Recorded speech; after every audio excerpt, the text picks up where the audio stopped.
The podcast you are about to listen to contains at least one of the following: strong language, disturbing topics, abusive opinions, generally things that aren't appropriate for little kids or overly sensitive people. So, if any of that stuff's going to get your nose out of joint, this is your chance to turn it off.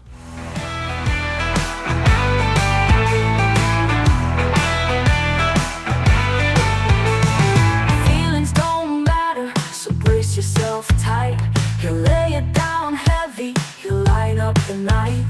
No sugar-coated tales, just cold hard facts. In the realm of opinions, there's no turning back. Listen closer, just walk away. But Aaron had to say it, come what may. Here comes Aaron with the truth untold. No holding back, watch the truth unfold. On the podcast, airways feel the righteous sting. You either take it in or let the silence ring. Hey everybody, welcome to another episode of I Had to Say It. So we're going to start as we do by saying to Iceman, Jason, Mike, Tabby, Javier, Fitz, McShane, El Jefe, El Devlin, El Morte, to the guys with the weather report, to Billy G, to Walt from the B-Raw podcast, and to the Duchess Kate. Thank you all for your continued support. It means the world to me. And yes, I do actually do this live every time I record an episode because I figure that's the least I can do. You guys deserve the effort. So anyway, it's been an interesting week leading up to the recording of this episode. It's been... The elephant in the room is the current thing to talk about, I guess. Elephant in the room is really the wrong thing. It's not something that's being ignored. It is something that's going on. Trump decided to pull a really interesting play, and he did bomb the nuclear development facilities in Iran. And he did it in such a way as to really kind of, test out the whole look over here, now it comes from over there method, because they shipped a bunch of troops out, they mobilized a bunch of troops, and then the attacks actually came from fucking B-2 bombers, stealth bombers, danger Doritos, whatever you want to call them, flying out of Missouri, I believe, Missouri? Mississippi? I think it was Missouri. Anyway, they flew out of the middle of the country, flew around the globe, and dropped bombs, precision bombs. It was like 12 bombs, Moabs, bunker busters, whatever you want to call them, big fucking bombs that went 200 feet through solid bedrock down there and blew the fuck up. And it's been really interesting to watch the aftermath of this. Now, the Israeli attacks on Iran and the subsequent follow-up strike by the U.S. military, immediately every leftist fucking clown out there starts screaming about how Trump has no right to drag us into a war, and Trump can't do this, and Trump can't do that. Now, I am staunchly opposed to us getting involved in wars over foreign conflicts. And that shouldn't really be a surprise to anybody that's listened to the show for any amount of time. But when it comes to Iran, I have what some people will probably view as an unexpected take on the matter, in respect of the fact that I don't actually hold any ill will towards the Iranian people at large. I do, however, think that the Iranian government, the Islamist, fundamentalist, extremist government that has been out there chanting death to America since I was a fucking kid, I'm not sympathetic towards their cause whatsoever. But, Christian Iranians, Iran before, like if you look at pictures of Iran from the 70s, it was a pretty, modern happening kind of place. And then the Islamic fundamentalist fucking government, assumed power, and the place turned into a fucking third world shithole, as is wont to happen under Islamic rule. I mean, at the end of the day, that's facts. And I've discussed, my thoughts on the Middle East to a certain extent previously, and if you're new to the show, if you found it for whatever reason, whether it was something I said on one of the social media outlets or you heard me say on the Weathered View in the morning, or just through random happenstance, and I came up with some really fucking witty name for this episode, which I'm not holding my breath. I'm running on fumes as I sit down to record this. I did wait until later than I probably should have Monday evening because I wanted to see how this played out. As longtime listeners of the show know, I am a big fan of the Whiskey Hell podcast, and the announcement from Trump was released during the recording of the Whiskey Hell podcast on Saturday. And it was a brief announcement. We did listen to it during the live chat recording of the podcast, and then the guys talked about it some. I definitely recommend, if you're not listening to Whiskey Hell, you're missing out. Go check it out. Follow them up. But since then, I've had a couple days to percolate and let these things, thoughts swirl and whirl in my brain. And I deliberately decided, which is probably against my own best interest, to wait until late Monday to start doing this because I wanted to see how things played out. I didn't want to, detract. I didn't want to say something that was going to be proven wrong 15 fucking minutes after the episode dropped. I wanted to kind of wait and see how things pan out. And ultimately, at the end of the day, even as of the time of this recording, things seem to be in a fairly okay place, which is not actually going to detract from the overall arching theme of where my thoughts went on this episode. But just for context, as of the current moment, Trump has announced via Truth Social that Israel and Iran have agreed to a ceasefire, which will, if it's honored by both sides, it's basically the rough structure of it is, in 6 hours of no firing from Iran, 6 hours of no firing from Israel, 12 hours total of non-firing. There is a window in there to allow them to, finalize anything that was already in execution when the agreement was reached.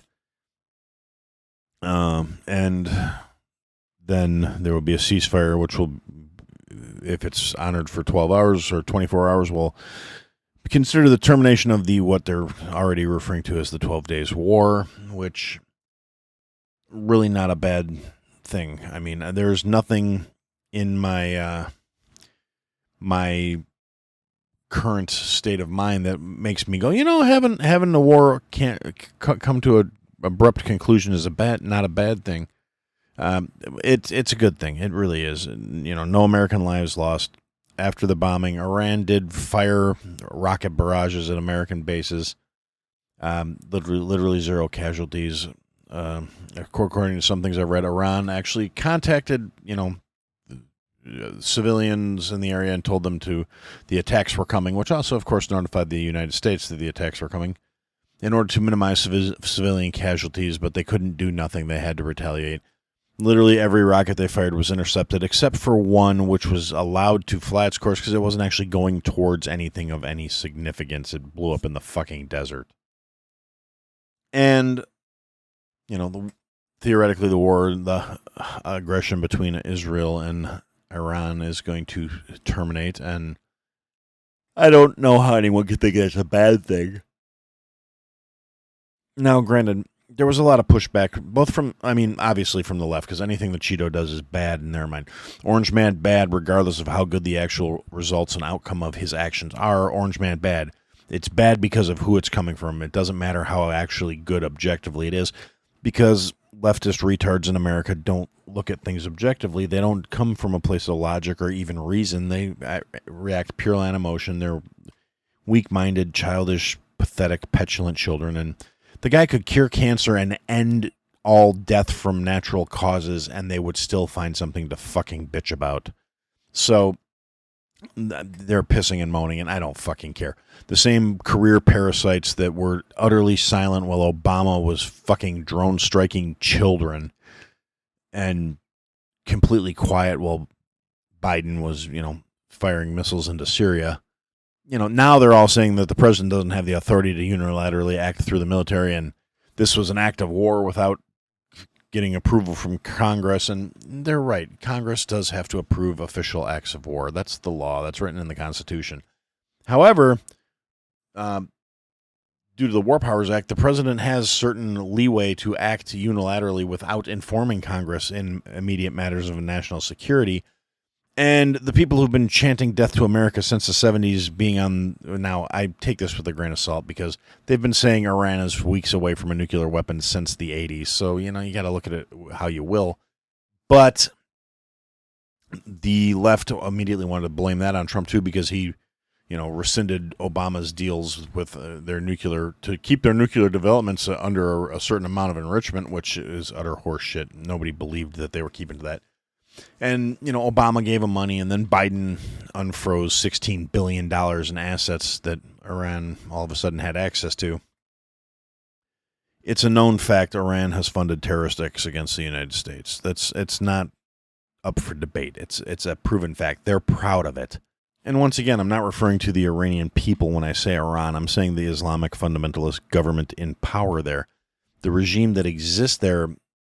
One thing I will say about the Israeli strikes against Iran is they were very targeted and concise and precise strikes to attack the regime directly, not to attack civilians, not to attack random soft targets, and not to incite terror. They were very well executed, well planned, well thought out.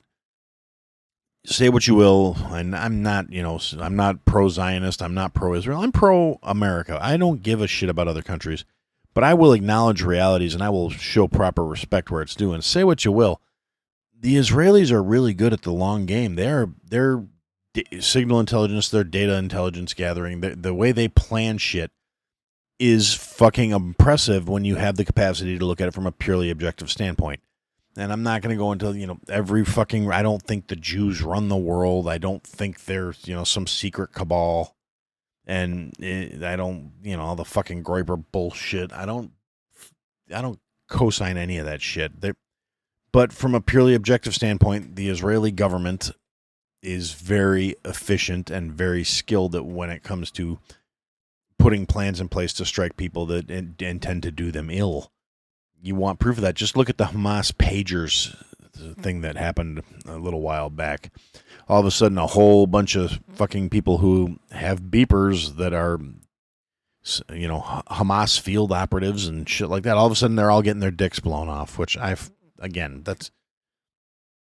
it's insane. The efficiency of it, the targeted, tiny little charges that realistically very, very inclined to minimize collateral damage. It's you have to respect the mechanics of it, if nothing else. But yeah, so Israel's been striking against the Iranian Islamic fundamentalist government. A lot of the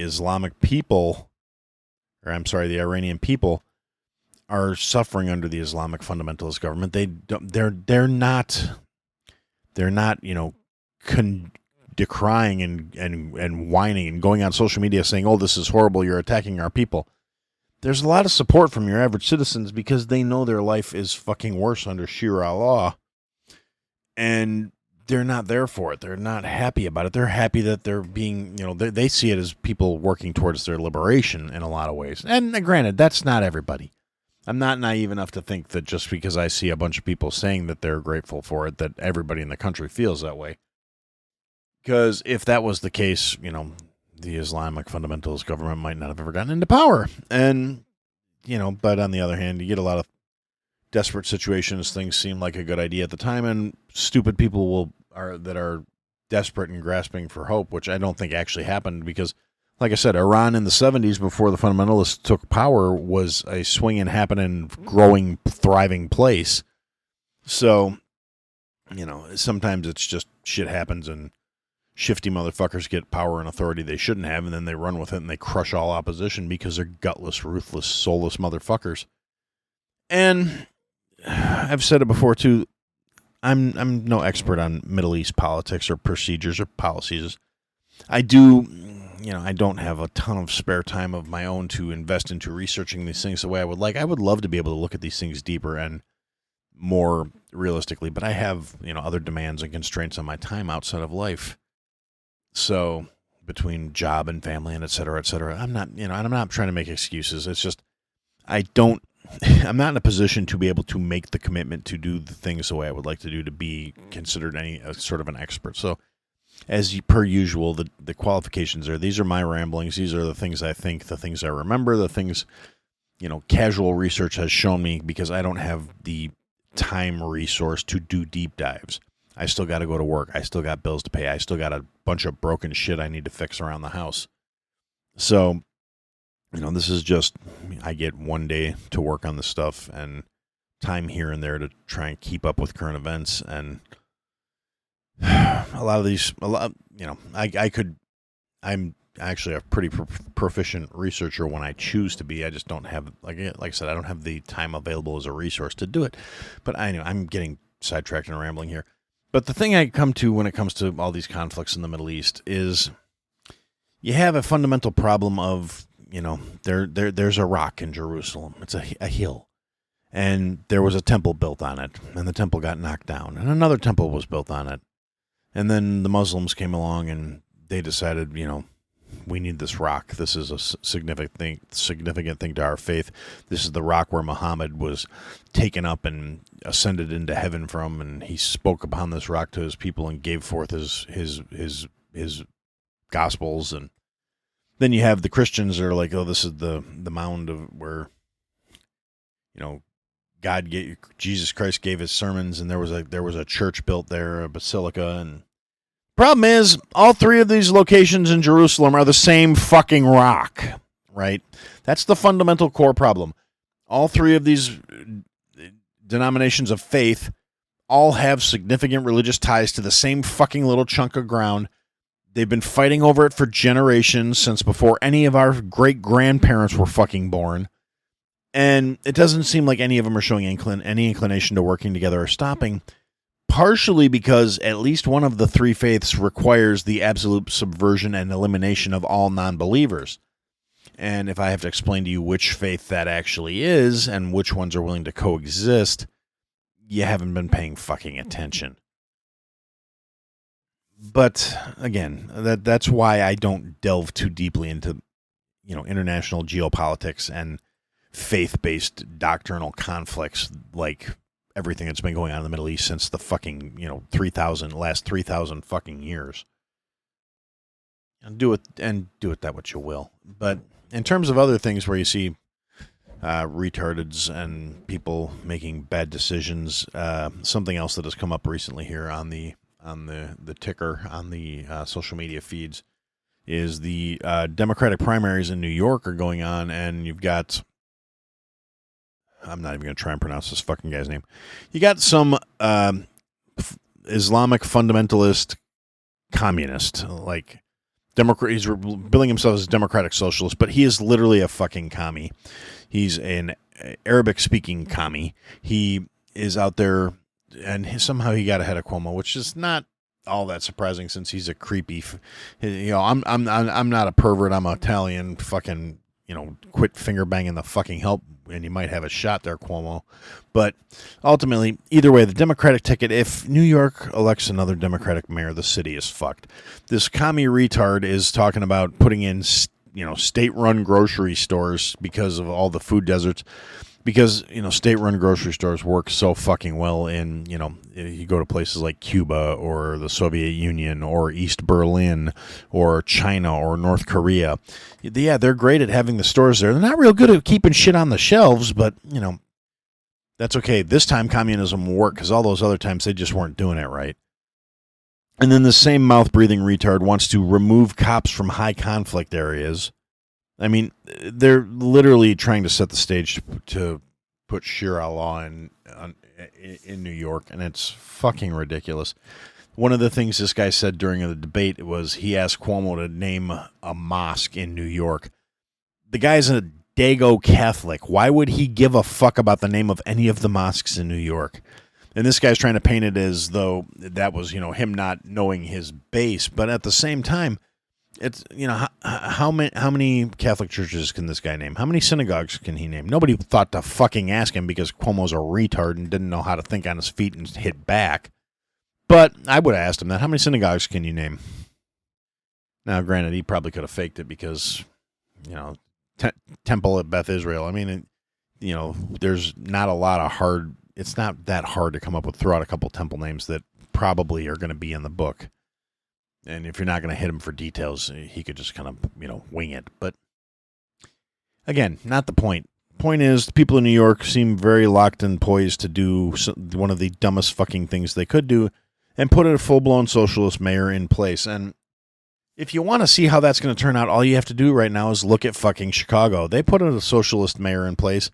The asshole has a 6.2% approval rating right now. The city is basically eating itself alive. What was once the crown jewel of the area is an utter shithole that nobody goes to unless they absolutely have to or they're delusional about what's actually going on there. And meanwhile, almost like clockwork, the left has once again swung from what they're, protesting and bitching about Orange Man bad about. I stand with Ukraine. Now it's, no one's illegal. And then it was, I'm sorry, I'm getting my things out of order. It was, free Palestine. Then it was no one's illegal. And now they've moved on to the Iranian flags that are waving and the little local protests. And again, I know social media is not the real world. I don't put a whole lot of focus on that. But, the left it's just spinning the same shit. And it's like they have to, at some point, they've got to be getting tired of this shit. They're having to buy new flags to wave every fucking month. I mean, it's not... The manufactured outrage is wearing thin in a lot of ways. All the leftist politicians are still on the same talking points, as is utterly predictable. You've got people like my piece of shit representative here, Dick Durbin, made a post today and does so on a regular basis where he's trying to, all of a sudden everything Trump is doing is bad for the country and it's unconstitutional. And that's the big leftist talking point at this point is, well, Trump violated the Constitution. He has to go through Congress. These motherfuckers, I am so tired of career politicians trying to wave that constitutionality flag only when it suits them. These motherfuckers will ignore, neglect, try to evade, or flat out tell you they don't fucking care about the Constitution anytime it becomes an inconvenience for them, anytime it regulates what they're doing, anytime it makes them check what they're doing and, tries to... If this country was actually concerned with the constitutionality of things like state governors outlawing magazine size would not be happening because they'd say, oh no, the Constitution says you don't get to fucking do that. I'm looking at you, fuck muppet. You don't get to say I can't have a 30-round magazine, which is a standard capacity. It's not an extended capacity magazine. It's a standard capacity magazine for the most commonly used rifle in the fucking country that somehow is, it's a scary bad assault weapon here. You can get shot just as dead with a fucking wood-stocked fucking muzzle loader as you can with an AR. And assault rifles are overwhelmingly not used in mass shooting events. I mean, if you're a pure statistics kind of person, they are used much less frequently than handguns, but they would have a much harder time trying to ban handguns. And I mean, not that that's stopping commie fuck states from doing it. Look at California, look at Illinois, where they're trying to regulate magazine capacity and all this other shit. Now, as someone who thinks extended capacity magazines on handguns is fucking retarded because it eliminates the purpose behind having a handgun, there's no point in having a handgun if you have a 50-round barrel clip jammed into the bottom of it because you put a switch on the fucking thing and you're going to spray indiscriminately because you can't aim those fucking things, and most of the people who think they're cool don't even try because they're fucking retards who want to act flash but they don't actually want to be efficient shooters. I'm going off on a specific tier here in case you can't tell. This is very much ties into the fucking city of Chicago and the fucking gangbanging pieces of shit there. Everybody's got Glock switches. Everybody's got big-ass stupid drum mags in their Glocks. They can't shoot for shit. It's kind of like if you go back through the catalog and you listen to when I was talking about the gangbangers in Chicago who were talking shit about the immigrants during Sleepy's fucking administration, saying, bring that MS-13 shit here. You're not going to pull that shit on our block, blah, blah, blah. These motherfuckers talking about Larry Hoover and shit. And it's, at the end of the day, I said it then, I'll say it again now. I'm much more concerned about the MS-13 motherfuckers who are horrifically violent compared to your average Chicago thug, but who are also much more disciplined and much more effective in terms of when they choose to enact violence, as opposed to some dipshit who's going to hold a Glock with a switch sideways, squeeze the trigger off, and just randomly spray. I'm way more concerned about the motherfucker that's going to take his time, squeeze off 3 rounds, and make sure they all land. But again, I digress. I still think you should be able to put a giggle switch on whatever the fuck you want, put as many rounds through it as you can afford to, and that's your right, because our guns are not for hunting. They are not to fucking... say the Constitution was not written by somebody who just got back from a trip bagging whitetails. It was written by a bunch of guys who just got done dealing with an oppressive, tyrannical government with the intent of preventing the uprising of a oppressive, God, I can't talk, oppressive, tyrannical government again. Now, the fact that we have gradually allowed the federal government here in the United States to become oppressive and tyrannical, that's kind of on us. There was, slippery slopes, gradual change, frog in a fucking microwave, however you want to, whatever analogy you want to use. It was a gradual change. It's gotten ridiculous. The fact that the left is constantly screaming about Trump's a fascist, wannabe king, blah, blah, blah.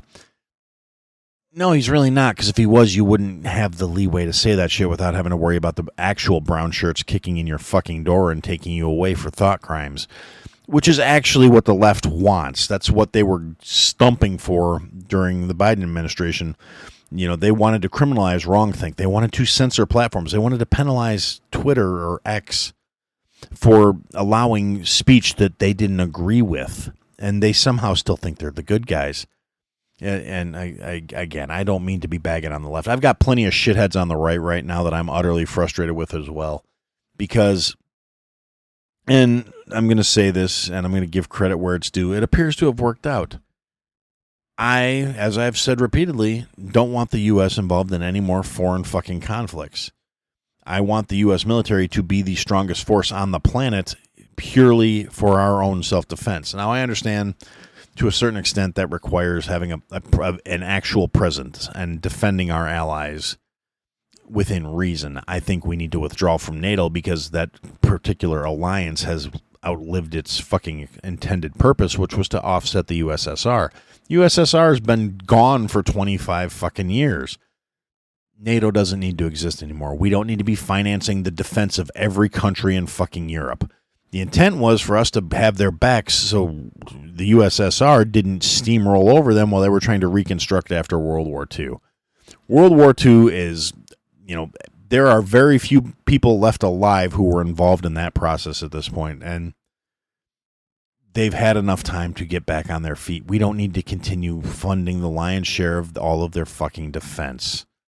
And again, this is starting to ramble a little bit, but yeah, point being, I'm not saying we should be non-interventionist. I'm not saying we should be isolationist. When we get to be isolationist, seems like bad things pop off. However, in terms of when it's small-scale skirmishes, we need to stop trying to be the ones solving everybody's fucking problems. People need to work shit out.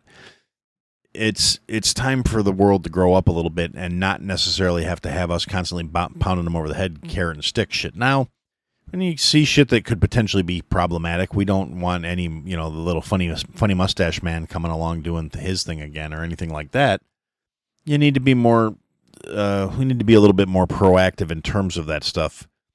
But as Trump illustrated with this strike, we don't need to have a actual military presence everywhere on the planet. I honestly don't believe we do.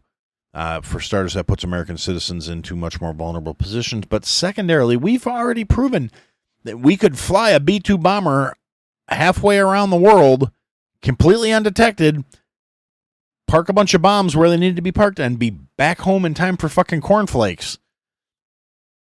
Our response, we do need to be able to force projection to a certain extent, but our response times are, we've kind of taken the necessity to have bases everywhere out of. I'm torn about this whole thing. Like I said, I don't want us being the world police. I don't want us funding every fucking conflict on both sides somehow with our tax dollars. I'm tired of being broke all the fucking time while our irresponsible fucking federal government forces me to give them 40 to 60% of my paycheck, depending, and then, is still $36 trillion in debt because they're irresponsible fucks spending like a bunch of drunk sailors on shore leave with brand new fucking credit cards. It sickens me. It bothers me. It irks me.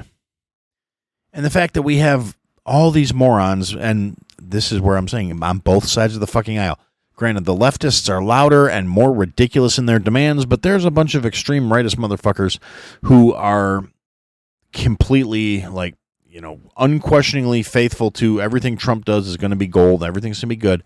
I was not thrilled when I heard about these strikes. And again, like I said, I'm torn about the whole matter because for my entire life, pretty much, Iran's been screaming death to America. It was on the news in the 80s. It's been a talking point since I was a kid.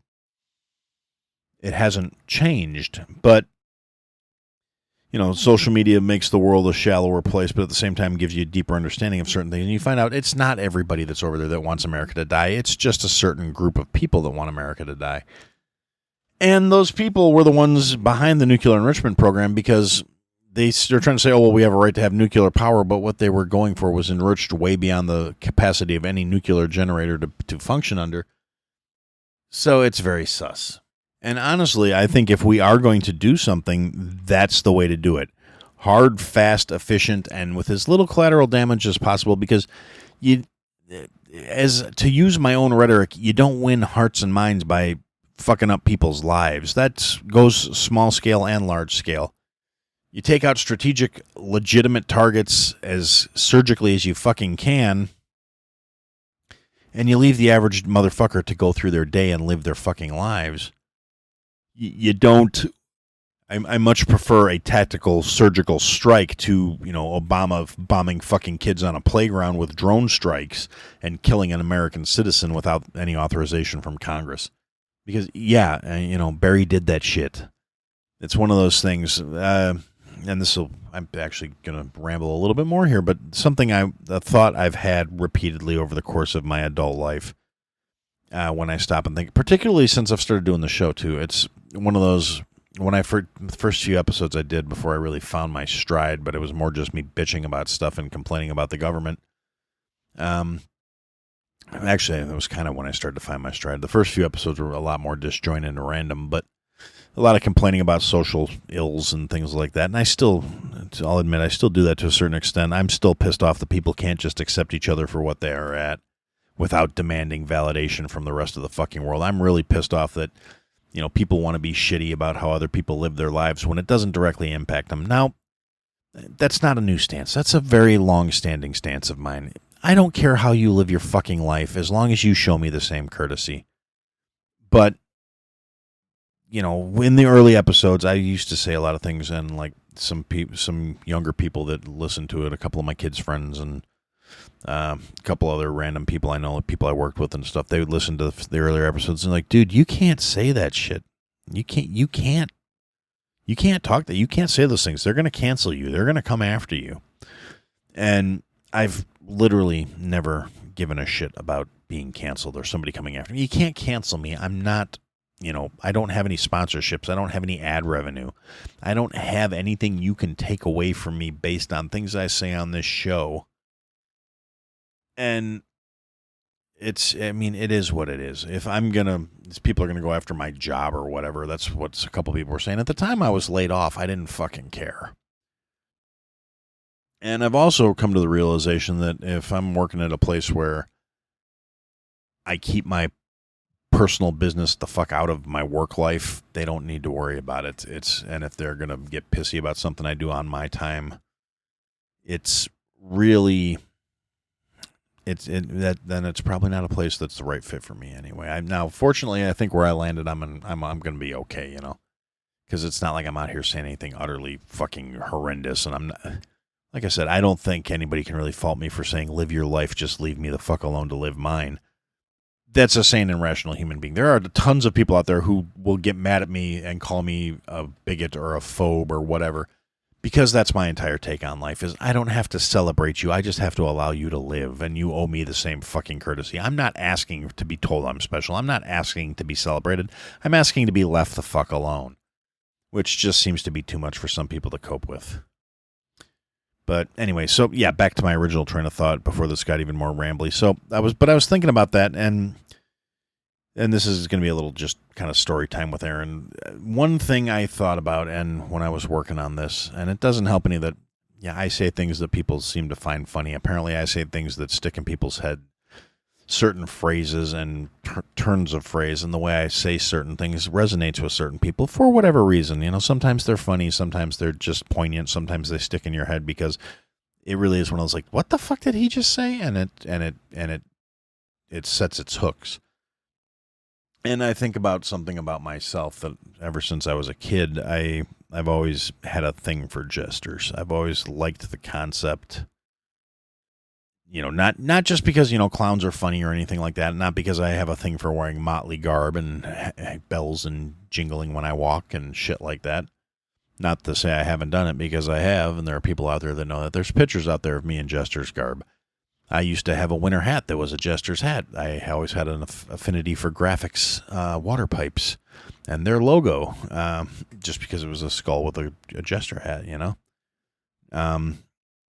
But the thing I always kind of dug, even from the time I was a kid, I've said it in the past, people who know me, that have known me for extended periods of time, could probably vouch for that I was not necessarily, an average kid. I was a little different.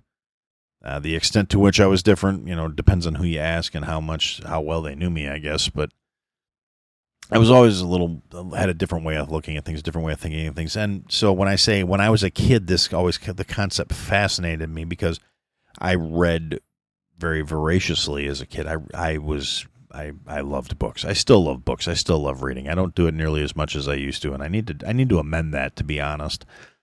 Again, but I'm getting sidetracked. I need to stop spending so much time on social media and spend more time with books. That would make me happy. Can get back to being a better, well-adjusted Aaron. But, when I was a kid, I looked at the concept of the court jester, and I always thought it was an interesting thing. And I kind of understood it as a kid. I understood it better as I got older and grew up, that the thing about the jester was the voice to speak truth to power. The jester was the one member in the court that could say the shit the king didn't want to hear. He could pass on the criticisms.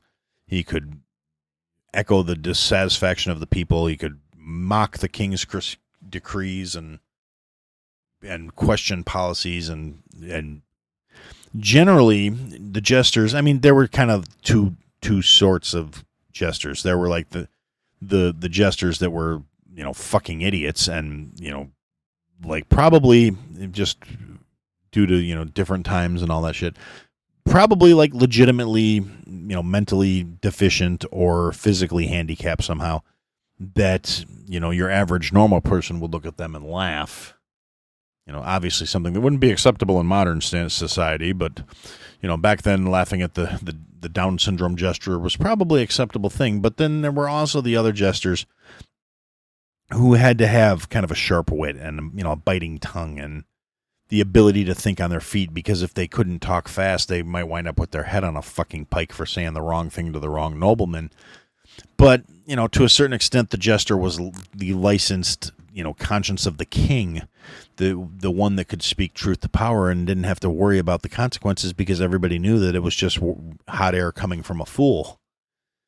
And I always kind of appreciated that. And as I get older here, I speak my truths as I see them, and I shouldn't say my truths. I speak my opinions as I see them. I hate that my truth shit. There's the truth and there's, your opinions. But as I speak my opinions and I try to call out the truth, I feel like in a lot of ways that's kind of what I'm doing. I'm speaking truth to power. I'm living the foil of nobody listens to me, nobody takes me seriously, nobody cares what I have to say.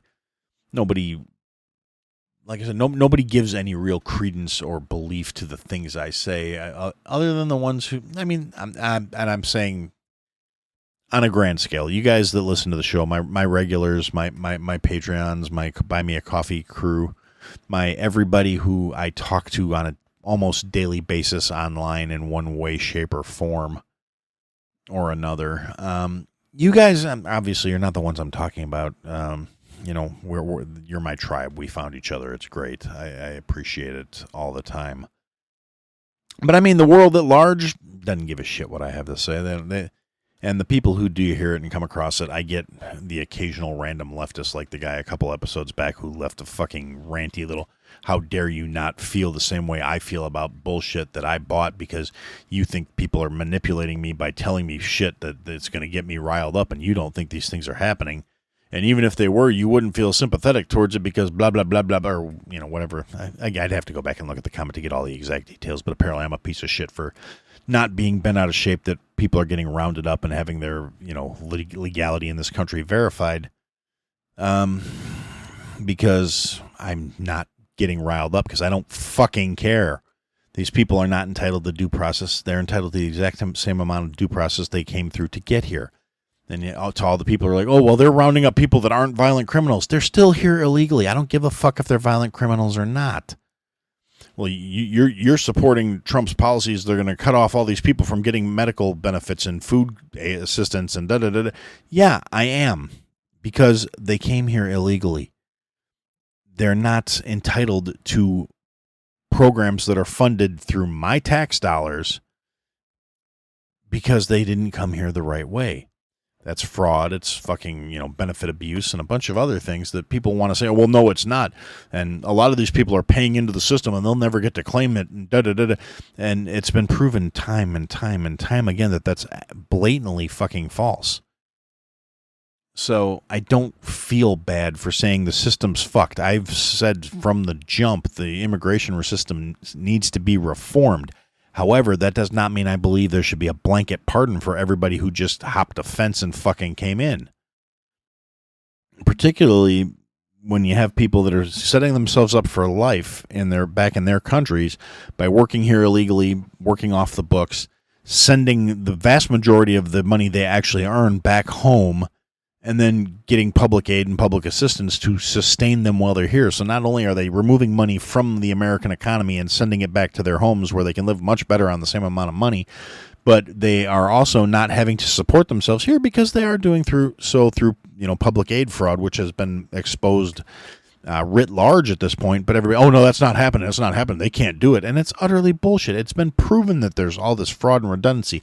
The fact that several hundred voter registrations were sent out to the same Social Security information multiple times in multiple districts in multiple states, and everybody's, oh, well, it's not happening. That's not happening. This fraud's not happening. Waste isn't happening. The illegals can't claim these things because it's illegal. Yeah, that's what the definition of fraud is. Fraudulently or illegally accessing benefits you do not have a legal right to. That's the definition of fraud, and that's what people want to eliminate. And that's what the fucking left is getting all bent out of shape out of because, according to the most recent statistics, if we redid the U.S. Census to not count illegals, because that's the thing. The illegals, even if they're not actively voting in our elections, which has been proven that they are, they're still being counted on the census, which is overwhelmingly in favor of deep blue stronghold cities because that's where these people are welcome and given their free rides and their benefits and protected by the government. And it's been shown now that if we removed illegals from the census, Democrats would lose. They would have like a 37-seat deficit in the Senate right now. Or not the Senate, in Congress, I mean. But, yeah, they would lose so many representatives from all the blue cities and counties that they would go from having a very slim minority right now to a overwhelming, like, unrecoverable minority. They would never win another fucking case in Congress again. They would probably never win another fucking election again, to be fair. I mean, at least until the GOP fucks up another one because the rhinos are just rhinoing and still not accomplishing shit. They have not, it looks like they're going to push part of the bill through and then, then the Democrats do some half-assed bullshit, and since the Republicans are born to fail, they do nothing to combat it, and they just, oh, well, what can we do? And it's... do what the Democrats would do if the roles were reversed. Like right now, there's a appointed parliamentarian in Congress that is going through basically trying to strip out all of the changes that were made to the big, beautiful spending bill, which I think is a horrible fucking idea. I'm still in favor of single-issue bills, and that will never fucking change. But, the bill that was supposed to have the cuts being shoved through, the Doge cuts, that the tiny little sliver of them that they were actually going to codify, and other things like, cutting the funding to Planned Parenthood, cutting the funding to USAID, hamstringing the fucking Green New Deal that they put through as a Inflation Reduction Act. And there's a fucking Democrat parliamentarian there stripping out all these clauses and provisions because they have the authority to do that, I guess. And rather than doing what the Democrats would do if the shoe was on the other foot and firing this bitch and getting her out of there, because she's not an elected position, it's an appointed position, and she can't. Vance could go in there as the president of the Senate or the president of Congress and fire her ass, but they're not doing it for whatever fucking reason. Yeah, I mean it's going to bear further watching and seeing what's going on with that. But Oh, and slightly better news. They did actually, it does look like they're going to be trying to strip out basically the whole NFA from with this reconciliation on the bill, which is a fantastic thing. The NFA is an unconstitutional infringement across the board. The NFA is the basis for things like suppressors being outlawed in certain states because they point to the NFA as justification for their infringement, whereas suppressors are fucking PPE. They're very useful for keeping you from fucking up your own hearing should you have to fire a weapon in a case of self-defense.